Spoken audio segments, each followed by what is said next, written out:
નમસ્કાર ખેડૂત મિત્રો, મારી યુટ્યુબ ચેનલમાં તમારું સ્વાગત છે. આજે આપણે વાત કરીશું ખેડૂત અકસ્માત વીમા યોજના વિશે. તો સંપૂર્ણ માહિતી માટે વિડીયો લાસ્ટ સુધી જોજો.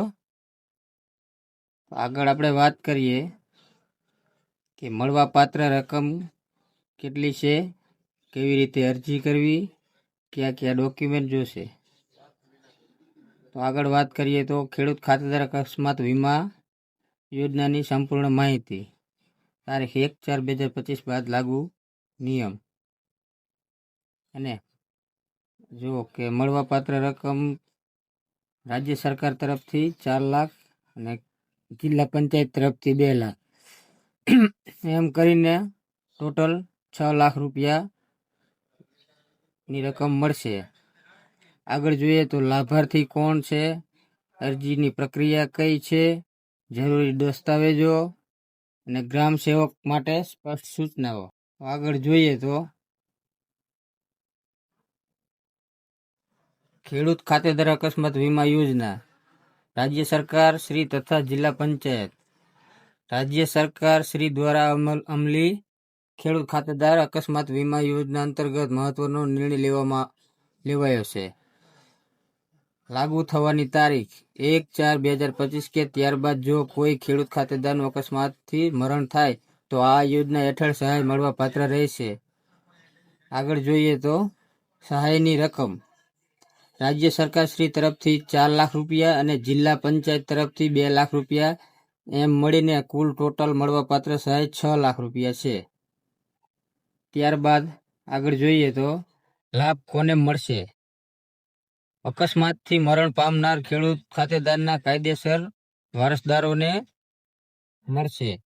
બીજા નંબરમાં ખેડૂત ખાતેદાર તરીકે સરકારી નોંધ ધરાવતા વ્યક્તિના વારસદારોને મળશે. ત્રીજા નંબરમાં જોઈએ તો મરણનું કારણ અકસ્માત હોવું આવશ્યક છે.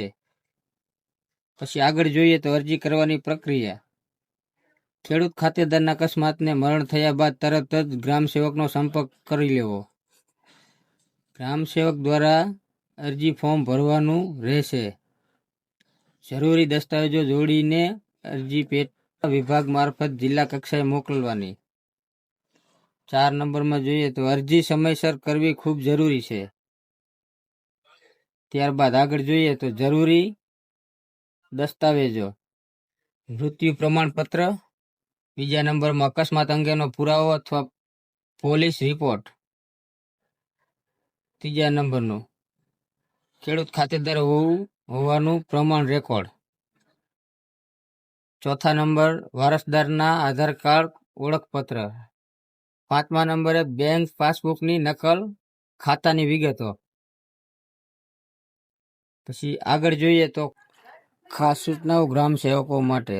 તમામ ગામ સેવકશ્રીઓએ આ માહિતી પોતાના ગામના તમામ વોટ્સએપ ગ્રુપમાં ફરજિયાત કરી મહત્વ પ્રચાર કરવો. આપ શ્રીના સેજામાં જ્યારે પણ કોઈ ખેડૂત ખાતેદાર અકસ્માતે મરણ પામ્યા ત્યારે અંગત રસ લઈ જાતે ફોર્મ ભરાવી દેવું. અરજી સમયસર જિલ્લા કક્ષાએ મોકલવાની વ્યવસ્થા કરવી. આ એક સેવાકીય કાર્ય છે જેથી જિલ્લાનો એક પણ ખેડૂત સહાયથી વંચિત ન રહે તે બાબતનું ખાસ ધ્યાન રાખવું. હું આશા કરું છું કે તમને આ માહિતી પસંદ આવી હશે. તો આવી જ માહિતી મેળવવા માટે અમારી ચેનલને સબસ્ક્રાઈબ કરો, વિડીયોને લાઈક અને શેર કરો, જેથી કરીને અન્ય ખેડૂતોને આની માહિતી મળી રહે.